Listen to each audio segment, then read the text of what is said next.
I am the vicious female supporting character in a sweet romance novel, secretly in love with the male lead. By now, the male lead has grown tired of me and sent me to the bed of the villainous big shot. But he doesn't know that the villain is the female lead's white moonlight and has long harbored wicked intentions toward me. On the first day of my imprisonment, I awakened the ability to read minds. Strange. Why does this villain seem a bit like a pervert? Kneel down and look up at me. A cold male voice came from above. I lower my head, and as soon as my knees touched the cold ground, my body was forcefully lifted. Wife, wife, wife, my sweet and soft wife. Why is the plot so damn cruel? I can't bear to bully my wife. I've laid out 3 layers of carpet for my baby, and I'll pick her up right after delivering my lines. The cold male voice mixed with an extremely noisy inner monologue. I looked at the man in front of me with a complicated expression. His features were sharp and masculine.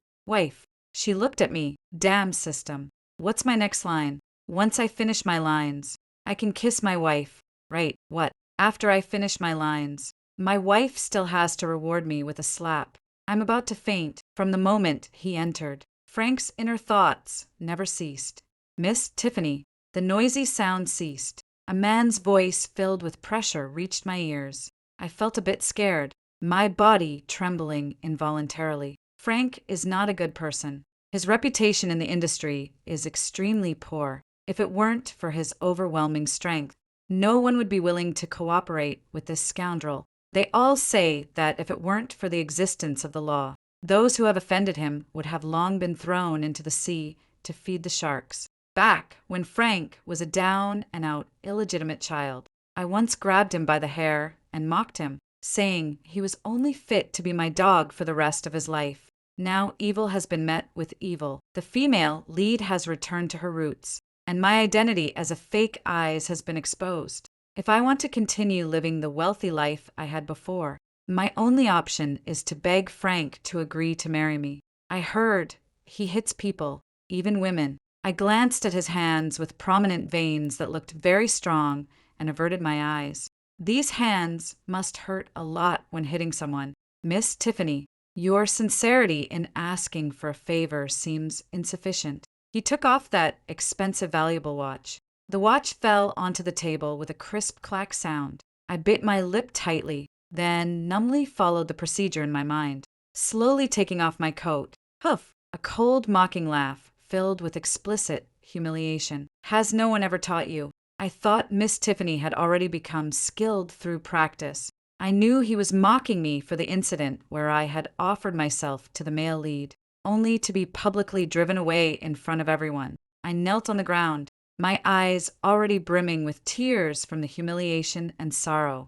I knew I was the villainess, and after awakening, I changed a lot to avoid being abandoned by my family, as in the script. Originally, I was supposed to be a poor student, but this time I studied hard and got into a top university. However, after getting in, I realized the male lead and the female lead were ranked first and second in the province, respectively. They met fatefully at the same school. No matter how hard I try, I can never catch up with their pace. Jack and I grew up together as childhood sweethearts. He awakened earlier than I did back in high school. He already knew he was the male lead in a novel. At that time, he didn't take the plot seriously. When he heard that I wanted to retake the college entrance exam to get into the same university as him, he tapped my head and said, "Don't worry, I won't let the plot control me into falling for someone else." Jack would update me on his daily life every day, even telling me about every oddly shaped tree he came across. Later, the frequency of his messages became increasingly lower until finally her current family situation is very bad. I want her to recognize her parents earlier. He rambled on to me about many of the female lead's childhood experiences, and between the lines, there was a deep sense of pity for her. He used the plot to secretly help the female lead in many ways, even warning me multiple times not to commit the same irreparable foolish acts as in the story, suppressing the dark jealousy within. I helped Jack bring the female lead back home. I returned the room I had been living into the female lead. My dance studio was converted into a painting studio for her. and I followed the plot by giving back to her everything she was supposed to have in advance. My parents were delighted that we could coexist peacefully, unlike in the story where they kicked me out of the house. I thought life would continue peacefully like this. But how could the plot let off a villainess like me at my engagement party with Jack? I got a face full of water thrown by the female lead's hot-tempered best friend. "You fake! How dare you steal someone else's man?" She felt that the female lead had been wronged and deliberately exposed my identity as a fake Aries in front of everyone. The female lead stood nearby, looking at me apologetically. Then, flustered, she threw herself into my fiancé's arms and said, "I'm sorry. My friend didn't mean it." Jack avoided my gaze and comforted the female lead, saying, "Don't cry. It's not your fault." He carried the female lead away from the scene, leaving only one sentence. "Tiffany, we're calling off the engagement." I thought I would be very sad, but aside from feeling a bit embarrassed, there was actually no turmoil in my heart. As the male and female leads left, the guests dispersed. Only an incredibly empty banquet hall remained. My wife looks adorable even when she's spacing out. I want to kiss her. Kiss, kiss, kiss, kiss. My thoughts were interrupted, and the clothes I was tightly clutching were picked up by Frank and tossed aside. I turned my head away, avoiding his unrestrained gaze. The man let out a dissatisfied hum. My waist was pulled tight, and I was lifted from the ground onto the long table. The seat beneath me felt soft. I couldn't tell how many cushions he had laid down. My struggling hands were pinned down by his single grip. A shadow crossed the man's eyes as he said, "I'm no philanthropist. In business, sincerity matters." My clothes were slowly pushed up. His face was half in light, half in shadow, like a vicious beast, baring its blood-stained fangs, ready to strike. The specially made clothes, unable to bear the strain, tore with a rip sound, and half of it fell to the ground. His hand froze midair, a flicker of panic flashing in his eyes. "Help! Help! Help!" I didn't mean to. I lowered my gaze to hide the amusement in my eyes. "This is the outfit I specifically bought, and it tears apart with just a tug." The plot mentioned that there was a major villain who had a crush on me for years, even going so far as to imprison me. The plot was indeed correct. He's totally in love. The originally tense body gradually relaxed under the soothing rhythm of Frank's heartbeat. Frank's heartbeat had been anticipating me hitting him. How strange. Does anyone actually enjoy being hit? I cautiously raised my hand, pretending to be annoyed and embarrassed, and swung it toward his left cheek. "Honey, hit the right cheek." My left cheek is too good-looking to be hit. Me. My wife slapped me. My wife's hand smells so good. Hit me. Hit me. I pretended to struggle a few times in his arms, in sync with the inner voice. Ooh, I've grabbed my wife's soft, fragrant hand. My adorable wife. Struggling like this might make her shed little pearls. Two different voices echoed in my ears, as if from split personalities. "Have you and Jack tried it on the table? Miss Tiffany, since you've chosen me, you can't be fickle. Otherwise, I'll make sure Miss Tiffany's belly gets filled."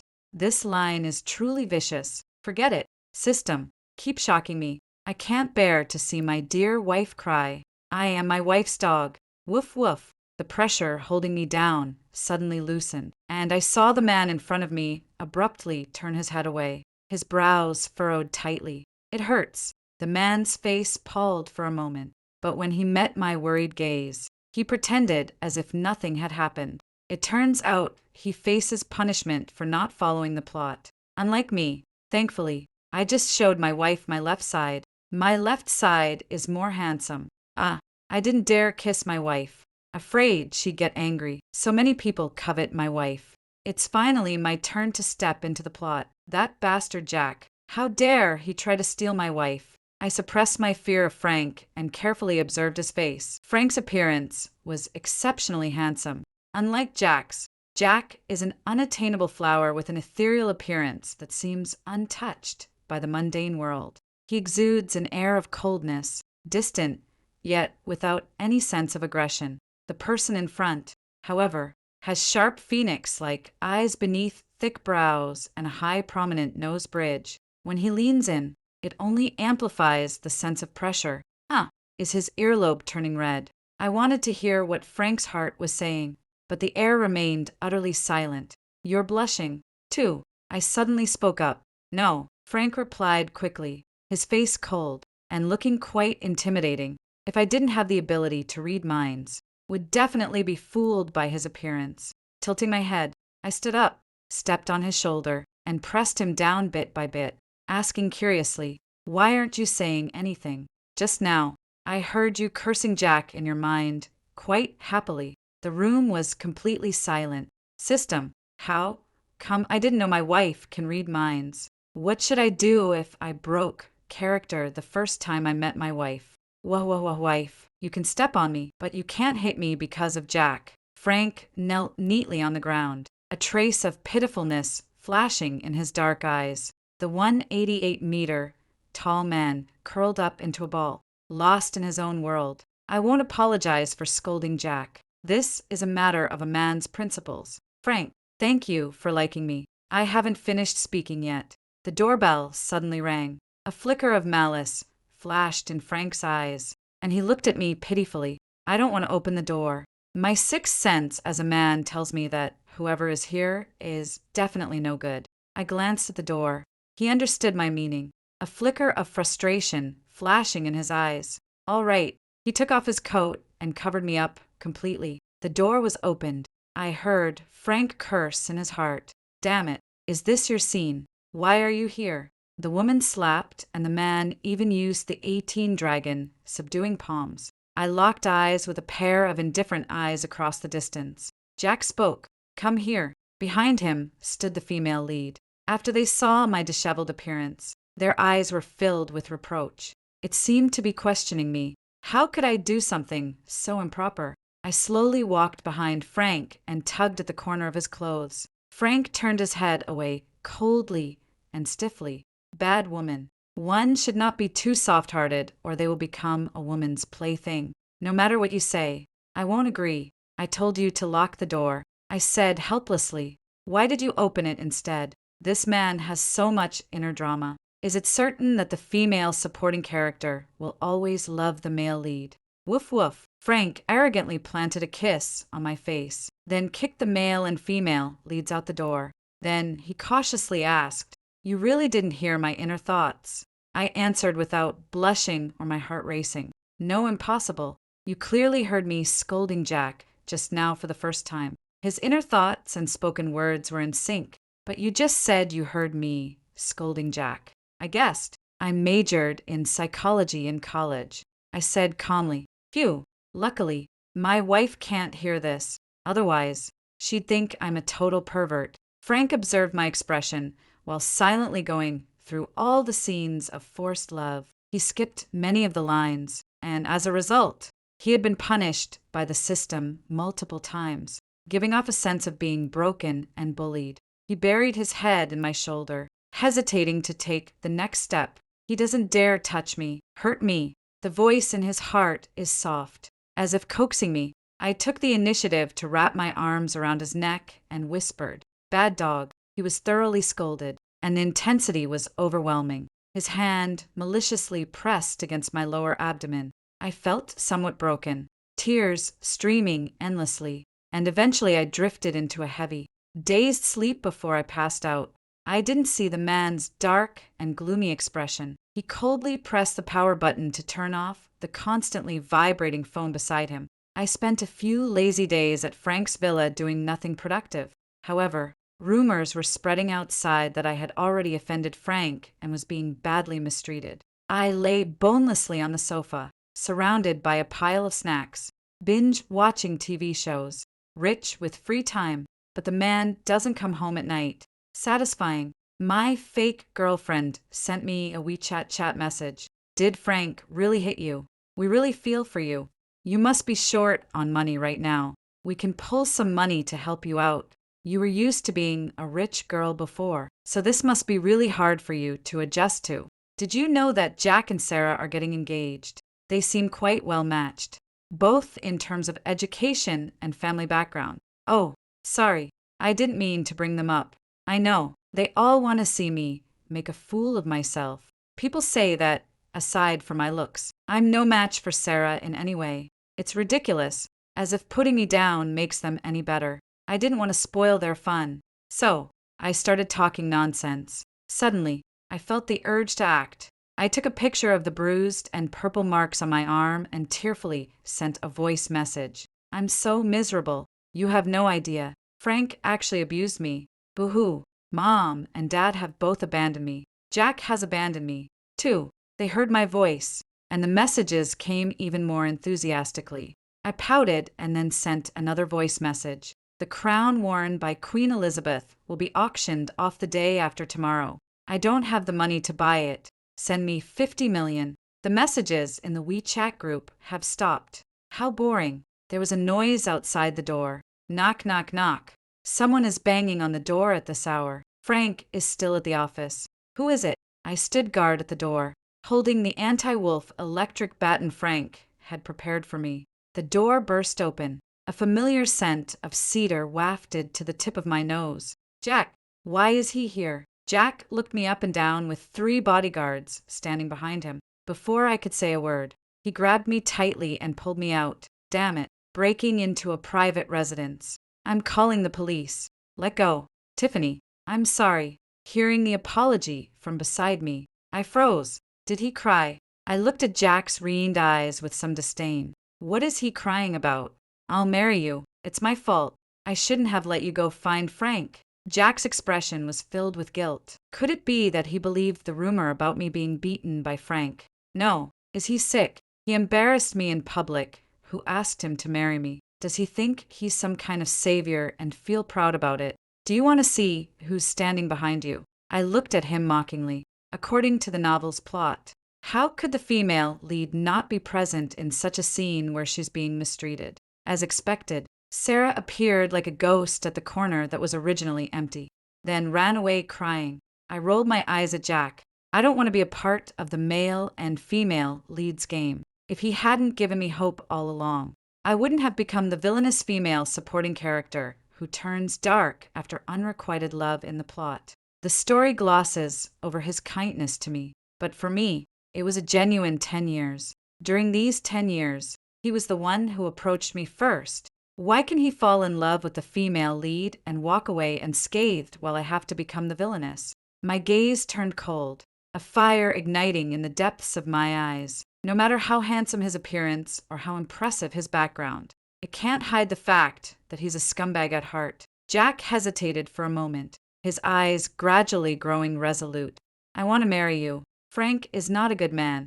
We can have a fake marriage. And once you're free from Frank's control, we can divorce. What a vicious idea. With just a few words, he's already labeled me as a divorce. And my eyes were fixed on his face. Then I picked up the electric baton, turned the current to the maximum, and under his disbelieving gaze, I struck down hard. Watching Jack's face contort in pain completely dispelled any charm I once saw in it. Just as I was about to strike him a few more times with the electric baton, I heard a familiar voice. Shameless home wrecker, trying to steal my partner behind my back. The back of my neck was grabbed, and Frank appeared with a menacing glare. I immediately threw away the electric baton and pretended to be weak and delicate. Did his wife just agree to his proposal? I don't want to be a desperate widower. I guilty touched my nose, hoping he hadn't seen me hitting someone just now. When I first met Jack, there was still a bit of bitterness in my heart. But now, as I rub my sore waist, all I can think about is Frank's abs and those well-defined Adonis lines. Oof, his figure is way better than Jack's. As I kept thinking, my nose started to itch and a nosebleed began to flow. A bit embarrassing. Frank panicked and picked me up, glared fiercely at Jack, and threw the bewildered me into the car. According to novels, nosebleeds are always a sign of a terminal illness. I don't want my wife to die. The 4 wheels sped quickly towards the hospital. I was a bit stunned. It was just a nosebleed. No need to be so nervous. Right. But Frank ignored my objections and drove with a serious expression on his face. The doctor, looking exasperated, held the report and stared at Frank. Let me say it again. Your girlfriend is perfectly healthy. She does not have a terminal illness. This is just a common nosebleed. I stood in place, head bowed, staring intently at the cracks in the floor tiles, my toes digging into the ground. Frank even booked an appointment with a specialist. The doctor looked at my perfectly healthy report. His brows furrowed so tightly they could have crushed a fly. Could it be an early stage? So, it hasn't been detected yet. We should run the tests again. Frank, I couldn't help but knock him on the head. Can't you wish me well? Sorry, doctor. My apologies. I dragged him out, head lowered, pulling him along. Frank's dark, deep eyes quietly watched me before he finally took my hand and left the hospital. I sensed something unusual. He clearly knew I wasn't sick. So why did he still look so troubled? I tried to cheer him up by making a funny face while leaning next to him. Frank ignored me.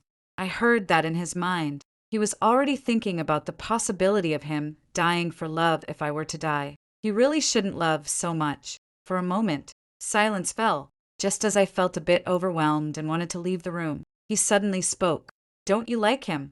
Those eyes were so focused, it was a bit frightening. I stammered in reply. A good horse doesn't turn back to graze. Frank's phone rang. He frowned and replied, the meeting is postponed. Then he gave me a supplementary card. If you want to buy something, go to the auction tomorrow and get it yourself. The way he tossed the card was very domineering, but his inner thoughts were chaotic. How dare anyone mock my wife for not being able to afford a crown? Kill, kill, kill. The eerie atmosphere was interrupted by Frank's inner thoughts. I glanced at Frank's screen and saw a familiar profile picture. Can someone tell me how Frank, a grown man, managed to sneak into my plastic sisterhood group and under Julia's name? Frank quickly scrolled through the group chat messages, elegantly sat down at his desk, put on his gold-rimmed glasses, and assumed the appearance of seriously handling official business. I held my phone,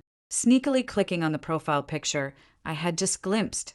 Because my hand slipped, I accidentally tapped twice. A message appeared in the group chat. You patted Julia. I guilty withdrew the pat. Before I could withdraw it, I saw Julia patted my profile picture. Julia patted your profile picture and said, let me see those abs. I noticed Frank's fingers paused slightly, his gaze pressing down on me. I lower my head, pretending not to see. Wanting to see some abs isn't really a big deal. I stared at the familiar profile picture. Julia is Jack's cousin, a friend I added during a banquet before. Like Jack, she has a cool and elegant appearance and is also the quiet, reserved type. I had never seen her chat in the group before. When she joined the group, I was taken aback for a moment. How did her WeChat ID end up in Frank's hands? I couldn't help but feel a sour bubble rising in my heart along with a sense of disappointment. Were they so intimate in private that they could even share accounts?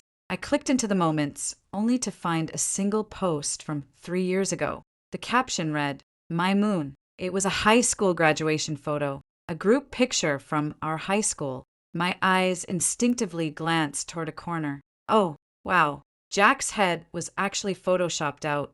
That's a bit scary. Why is Julia's account in Frank's hands? I racked my brains, but still couldn't figure it out. Who is her moon? With a gossipy mindset, I looked around for a long time, but couldn't find a single guy who was worthy of Julia. Julia is exceptionally outstanding with both good looks and a degree from a top 50 QS university. If I had to compare her and Jack to see who is more impressive, I would definitely side with Julia. Sigh with such a gem before him. What is Frank like about me thinking about my painful high school study days? I let out a sigh. Sometimes you have to admit that besides hard work, learning also requires a bit of talent. I feel so incompetent. No wonder she's the vicious female supporting character. Her mind never works on serious matters. I glanced at Frank and happened to meet his gaze. Well, he also graduated from a top 50 QS university for some reason. It feels a bit awkward. I hung my head low. Why didn't the author give me a clever brain? Can't a child prodigy female lead work? What's wrong? A male voice interrupted my wandering thoughts. Frank sat there leisurely, appearing calm on the surface, but his inner thoughts had already flooded several floors. Who made my baby unhappy? Check the group chat. No updates. Are you thinking about Jack?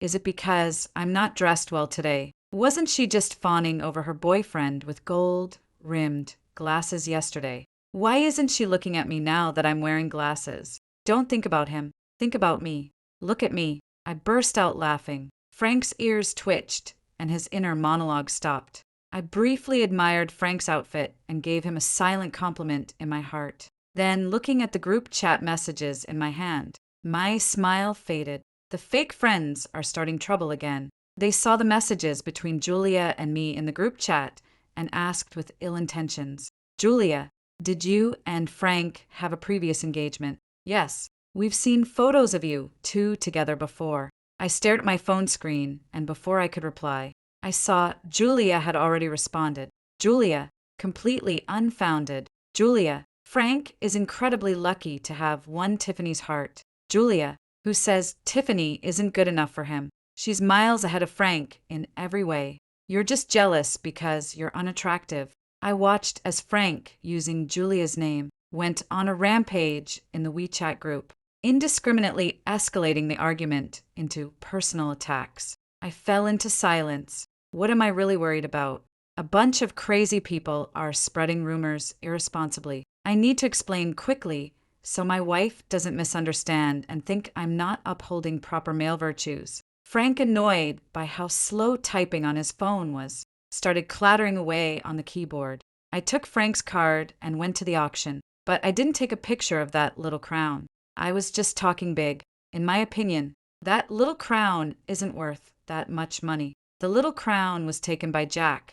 The female lead sat beside him, her eyes filled with sweetness. TSK, the male and female leads are being lovey-dovey again. Actually, I didn't really want the little crown that much, but facing the onlookers' curious gazes from my fake friends, I still felt a bit annoyed. 40 million. I saw someone else place a bid on the screen as the male lead in a sweet romance. Jack would definitely follow through to the end. When I first awakened, I joked with Jack that anyone who would spend a fortune on this little crown must have more money than sense. Now he's become that fool. I remember the final bid for this little crown was 80 million. I watched the skyrocketing price of the little crown and silently cursed a wicked villain in my heart. When the bid for 80 million was called out for the second time, the entire room gasped in shock. I continued to curse a wicked villain in my heart. "Damn scumbag, raise the bid." A man's voice came from beside my ear.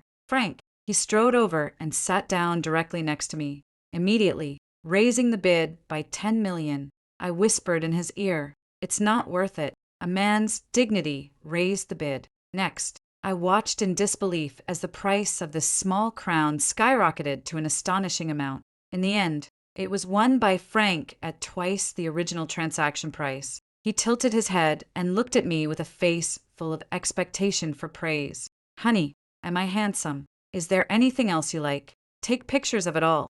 I pinched his thigh and said, "Stop taking pictures. That diamond is so sparkly. It's perfect for my wife. This bracelet is beautiful. It would look great on my wife's hand." Frank didn't pay any more attention to Jack and just took pictures of everything he liked. Save up for the betrothal gifts and get married sooner. My heart trembled. The calm and lifeless surface of the lake rippled. The fake sisters kept spamming messages in the group chat.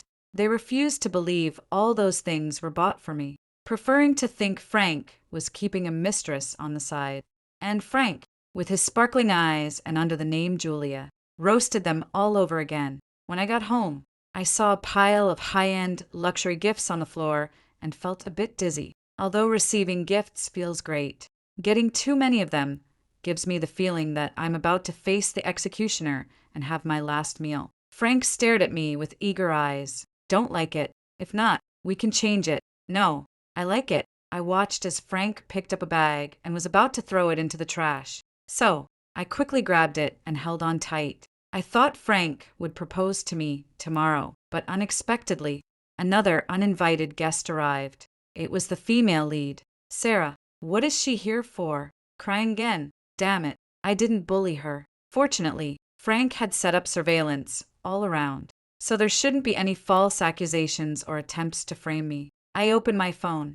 checked that all the cameras were on, and only then felt reassured enough to stand in front of the female lead. Mom and Dad miss you a lot and want you to come back. Sarah glanced at me timidly. I looked at her from head to toe, all dressed in designer brands, a completely different style from before, and replied, "There's no need. You've already gone back. Feelings can go astray." The female lead, and I just don't click from the day she returned when my parents tactfully asked me to give up my room.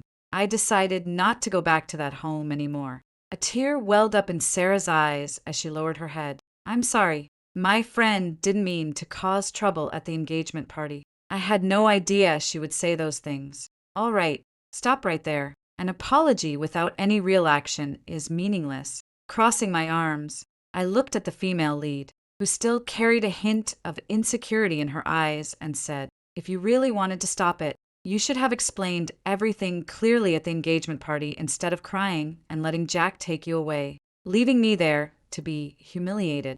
This is a heartwarming and sweet story, but Sarah's personality isn't actually very likable. Besides her, many people around her suffer undeserved misfortunes. I never liked her from the very beginning. No reason. Call me malicious if you will. After all, no one wants to be used as a tool. I saw Sarah still standing there without leaving, so I added, "Don't worry, I'll still bring Frank back during the holidays. Here's the wedding invitation. We're getting married in a month. You can bring Jack along." Sarah blurted out, "How is that possible?" I couldn't help but laugh in disbelief. "What's wrong? Sis, you want to have it both ways." Sarah pursed her lips and fell silent. All right, all right, all right. I can see it now. She really wants to take both. In this kind of misunderstanding scenario, the male lead should be nearby. Right. I craned my neck to look around, and sure enough, I spotted the male lead with reined eyes behind us. He runs. She chases. He has no escape. By all accounts, Jack should have already taken over the family business and expanded the family enterprise by now. When the engagement was called off, I still had some compensation stocks in hand, thinking of Julia, whose reputation had been ruined by Frank. I rolled my eyes and came up with a wicked idea. I invited her to a cafe to offer some compensation. "I have a lot of free time today. Let's do something mischievous." Julia was dressed in a women's suit, looking sharp and professional with the demeanor of a strong businesswoman. No matter how you look at it, she seems more suitable than Jack to inherit the family business. I got straight to the point and laid out my bargaining chips. Jack has been too focused on romance these years, and the subsidiary company was in complete chaos after being acquired. I don't think he's fit to be the successor. Soon, we reached an agreement as stakeholders with shared interests. After she exposed Jack's vulnerabilities, I took my share of the dividends. Before she left, we added each other on WeChat. The WeChat account in the group before was Frank's own. Perhaps to maintain his image, he reached a collaboration with Julia. It seems there are quite a few awakened individuals in this script. As for me, being chosen by the author as the vicious female supporting character does make some sense. My little brain is always brewing malicious schemes. Those who harm me will never come to a good end. I'm really curious, can a bankrupt and morally flawed person still be the male lead? My phone rang 3 times. I knew without looking that it was Frank checking in. Bad guy. He put a tracker in my necklace. I ignored him, and then he locked me at home for a whole day. I stared blankly at the ceiling. Are we supposed to hate what we do every day in the plot? What are you thinking about? In the dim light, it kept licking my swollen lips. A few obscene and vulgar words reached my ears. "Frank, don't push your luck." I lifted my leg and kicked him in the chest, then grabbed a pillow and smashed it into his face. "Where does Tiffany want to run off to? Trying to leave me again." He lifted me up and placed me on his abdomen. I swallowed hard. My hand pressed against his full chest muscles, and my elbow kept sensing his tight abs. I have reason to suspect he's retaliating for that WeChat pat I sent earlier. The tissue box fell to the ground, scattering everywhere. "Be careful. We still have to go to the Civil Affairs Bureau tomorrow." I pinched his shoulder. The bad dog has quieted down a bit. Great news that brings joy to everyone. The day after getting our marriage certificate. Julia told me that the company Jack was in charge of had actually gone bankrupt, and as a result, he lost his inheritance. When he knelt in front of our house in the pouring rain, putting on a dramatic show of sorrow, I thought I had mistaken him for someone else with a stubbly beard. It's really too disheveled. Jack's eyes were bloodshot. I'm no longer the male lead. I was wrong. Tiffany, if I give up the male lead role, can you come back? The child is gone, and now you show up. I looked at Jack's face, stripped of the male lead's halo. He became utterly ordinary when thrown into a crowd. And Frank's public image has been improving day by day recently. I looked at Jack kneeling on the ground. Not a trace of sympathy in my eyes.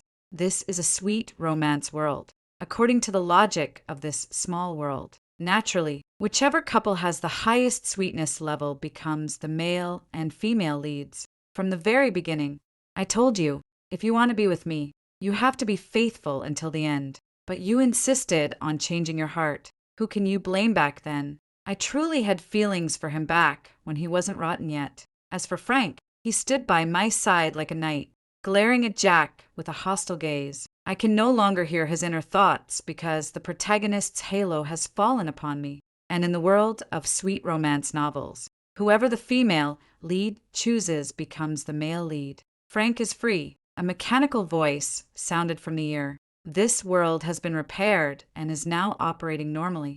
If you liked this story, don't forget to like it, share it, and subscribe to my channel. See you next time.